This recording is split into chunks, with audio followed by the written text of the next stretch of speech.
The bedroom clock glowed 3:07 a.m. when I heard Emily's key scraping against our front door lock. 3 times. 4. The woman who claimed to be stone-cold sober was having trouble with basic motor functions.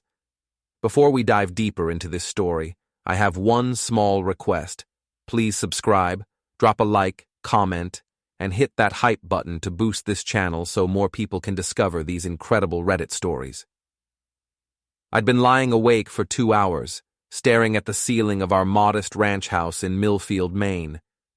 Emily had texted at midnight, "Girls' night running late, don't wait up." The same text she'd sent every Friday for the past 3 months. The door finally opened with a bang that rattled the picture frames in our hallway.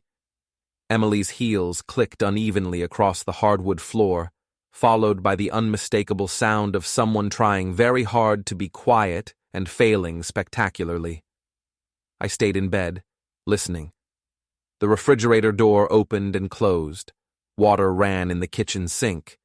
Then came the telltale sounds of someone trying to fix their appearance in the downstairs bathroom mirror. When Emily finally stumbled into our bedroom, I could smell her from 6 feet away. Expensive perfume that wasn't hers. Vodka. And something else. The unmistakable scent of another man's cologne clinging to her black dress. "You're awake," she said, not even attempting to whisper. Hard to sleep when your wife comes home looking like she wrestled with a cologne bottle and lost. Emily kicked off her heels with more force than necessary. "Don't start, Mitch.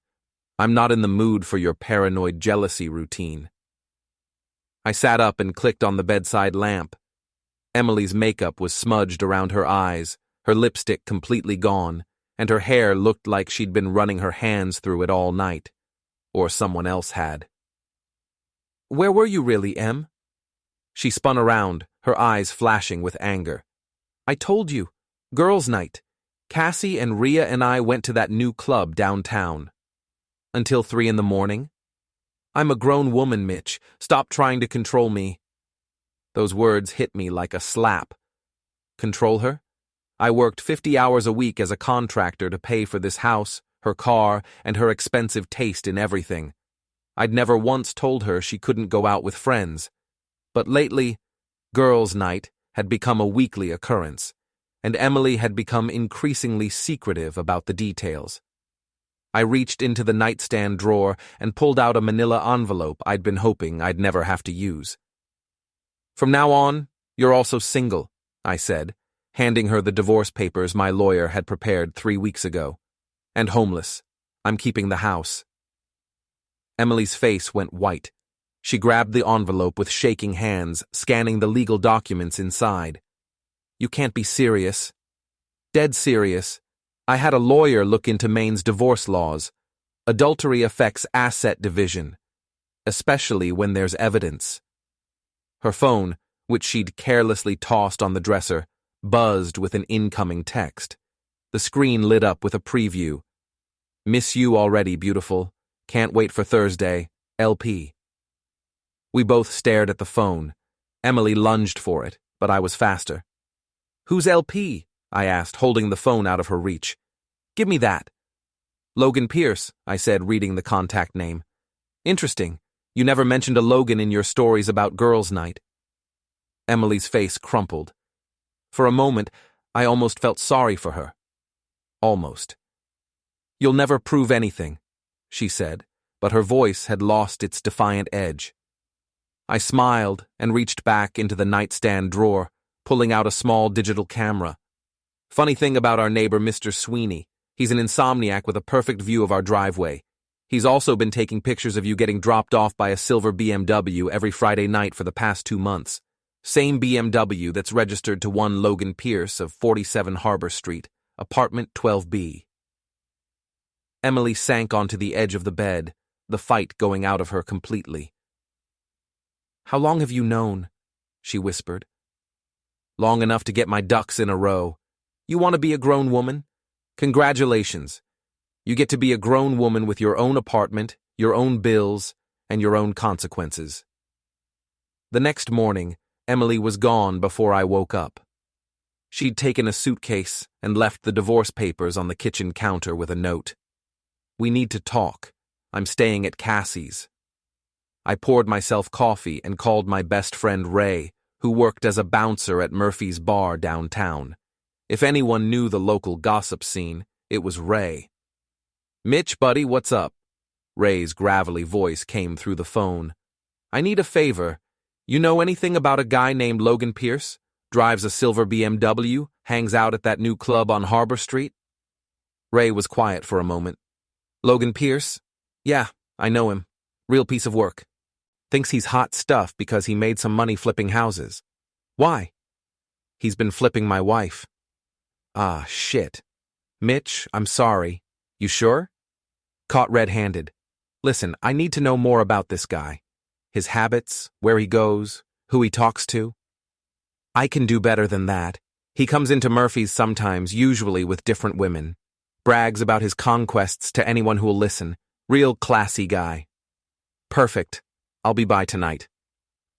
After hanging up, I drove to my workshop, a converted garage where I stored tools and equipment for my contracting business. Hidden behind a stack of paint cans was a small lockbox containing items I'd collected over the past month. Photos from Mr. Sweeney, printed screenshots of Emily's social media posts that didn't match her claimed whereabouts, and a GPS tracker I'd originally bought to keep tabs on my work truck. Time to put it to good use. That evening, I parked across the street from Cassie's apartment complex and waited. Sure enough, at 8:30 p.m., Emily emerged wearing a tight red dress and climbed into a silver BMW. I followed at a distance as they drove to the Harbor Street Club. While they were inside, I attached the GPS tracker to Logan's rear bumper and slipped a note under his windshield wiper. "Nice ride. Shame if anything happened to it." Then I went to Murphy's bar to meet Ray. "She's really doing this, huh?" Ray said, sliding a beer across the bar to me. "Every Friday like clockwork. The thing that kills me is how stupid she thinks I am. Girls' night. Like I wouldn't eventually figure it out." "So what's the plan?" "I want her to understand what grown woman really means. No more joint bank account. No more car insurance on my plan. No more credit cards with my name on them. She wants independence? She's about to get more than she bargained for." Ray grinned. "I like where this is going." Around 11 p.m., DJ Trev from the Harbor Street Club walked into Murphy's. He was a skinny kid with bleached hair who knew everyone in the local nightlife scene. "Hey, Ray," Trev said, ordering a whiskey. "Crazy night at the club. Some married chick is making out with Logan Pierce right on the dance floor. No shame whatsoever." Ray caught my eye. "That's so?" "Yeah. Her friends are egging her on, taking pictures, the whole deal. I feel bad for her husband, whoever he is." I stood up and walked over. "The husband is right here." Trev's eyes went wide. "Oh shit, man. I'm sorry, I didn't know." "Don't apologize. I need to know everything you've seen, and I need it documented." Trev looked at Ray, who nodded encouragingly. "Look, I got nothing against you, man. Logan Pierce is a total douche who treats women like garbage. Your wife, she's been coming in every Friday for months, always with the same two friends, a blonde and a redhead. They get a VIP booth, drink expensive champagne, and your wife disappears with Logan for long stretches." "How long?" "Sometimes an hour or more. They go up to the private rooms on the second floor." My hands clenched around my beer bottle. "The private rooms?" "Yeah. They're supposed to be for VIP bottle service, but Logan has an arrangement with the owner. He uses room 7 for private meetings." Ray put a hand on my shoulder. "Easy, Mitch." "I'm fine," I said, though I wasn't. "Trev, would you be willing to help me document what's happening? Nothing illegal, just evidence gathering?" Trev nodded. "Logan's been bragging about his married conquest to everyone. Says he's got her wrapped around his finger. The guy's a pig." "Then let's give him something to really brag about." Thursday night, I used the GPS tracker to follow Logan's BMW to his apartment building. Emily's car was already in the parking lot. I sat in my truck for 2 hours, watching the lights in apartment 12B, feeling my marriage officially die. At 11 p.m., Emily emerged from the building, her hair disheveled and her dress wrinkled. She didn't see me as she drove away. Friday morning, I called Emily's workplace, Millfield Insurance, where she worked as a regional manager.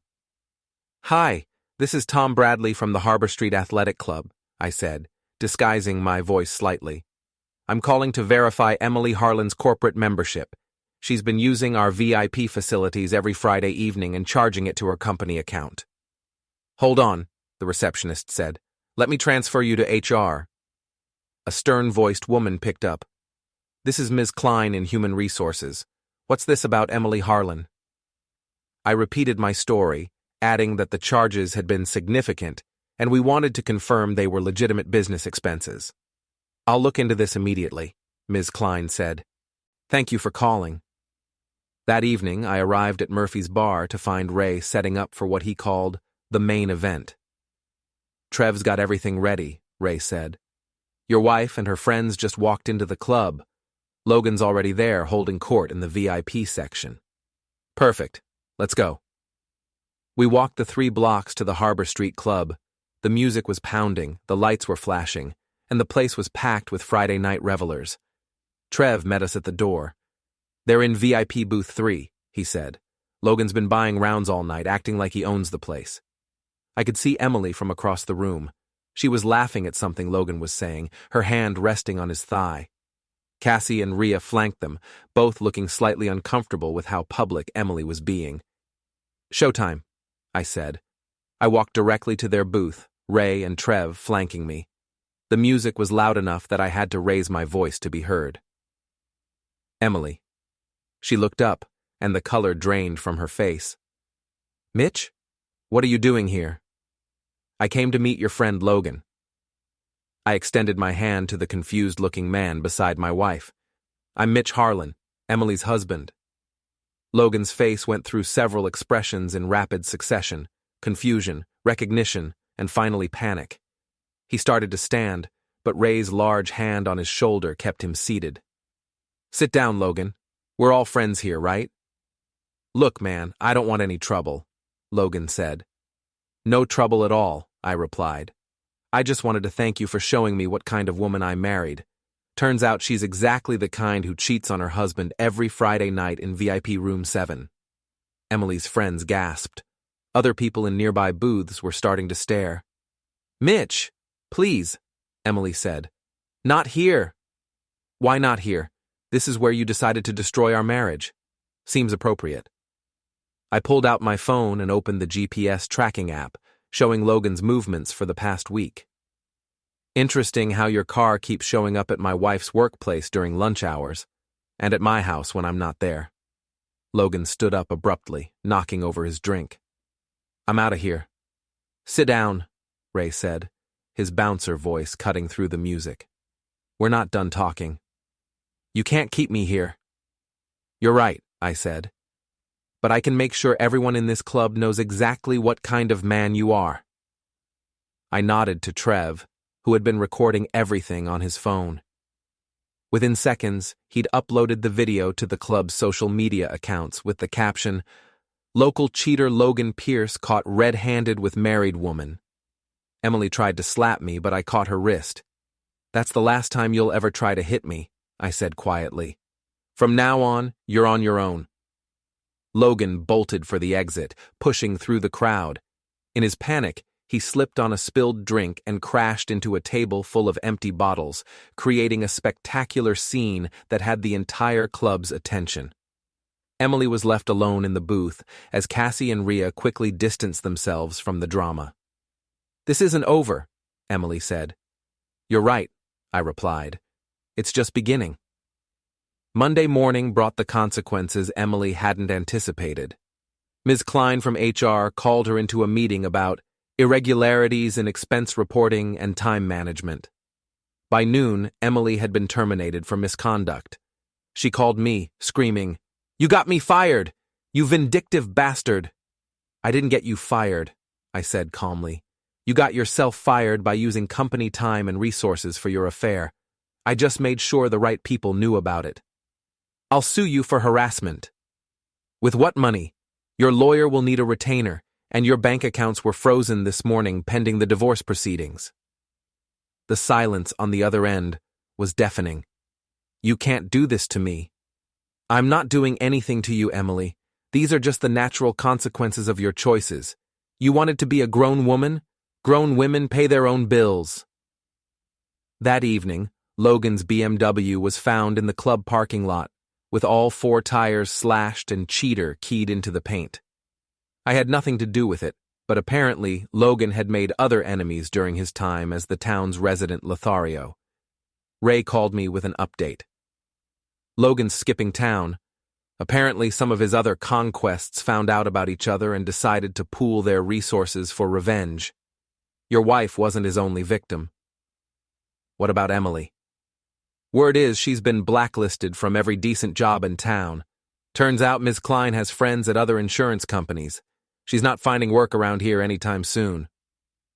Wednesday, Emily showed up at my house, our former house, to find the locks changed and her belongings in boxes on the front porch.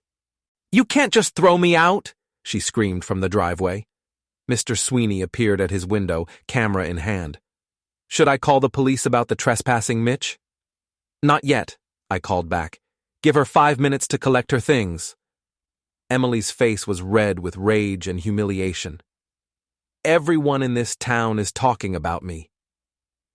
That's what happens when you make a spectacle of yourself at the most popular club in town. Actions have consequences, Emily. You're finally learning that. I loved you. No, you loved what I provided. The house, the financial security, the respectability. You just wanted to have your cake and eat it too. She loaded her boxes into her car with shaking hands. This isn't over, Mitch. Yes, it is. You're free now, Emily. Free to be the grown woman you always claimed to be. Enjoy paying your own rent. As she drove away, I felt something I hadn't experienced in months. Peace. The divorce was finalized 6 weeks later. Emily had tried to fight for alimony, but the evidence of her affair made that impossible under Maine law. She'd also attempted to claim I'd been emotionally abusive, but the audio recordings I'd made of our conversations, perfectly legal in our state, proved otherwise. Logan never returned to Millfield. According to Trev, he'd moved to Florida to escape his growing reputation as a serial cheater and con artist.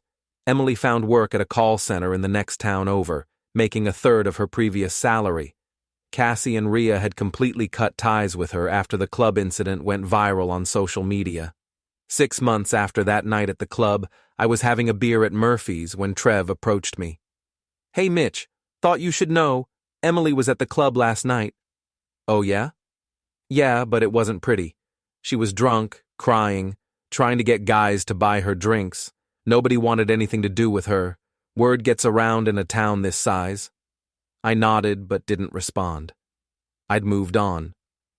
She kept saying it wasn't fair, that you'd ruined her life. I didn't ruin anything, I said. I just stopped enabling her to ruin mine. Ray appeared behind the bar. You know what the best part is? She thought she was so smart, so careful. She really believed you'd never figure it out. The funny thing is, if she'd just been honest with me, told me she was unhappy, wanted something different, we could have handled it like adults. Instead, she chose to lie, cheat, and treat me like an idiot. Her loss, man. You're better off. As I finished my beer and prepared to leave, Trev handed me an envelope. What's this? Emily asked me to give this to you. She was pretty insistent. Inside was a handwritten letter. Emily's familiar script covered 2 pages, but I only needed to read the first paragraph. Mitch, I know you'll never forgive me, but I need you to know that I realize now what I lost. Logan was a mistake, a fantasy that cost me everything real in my life. I was selfish and stupid, and I destroyed the best thing I ever had. I know it's too late, but I'm sorry. I folded the letter and handed it back to Trev. Tell her thanks, but I'm not interested in apologies. I'm interested in moving forward. As I walked home to my quiet house, my house paid for with my money, filled with my things. I reflected on the past year. Emily had taught me a valuable lesson about the difference between loving someone and enabling them.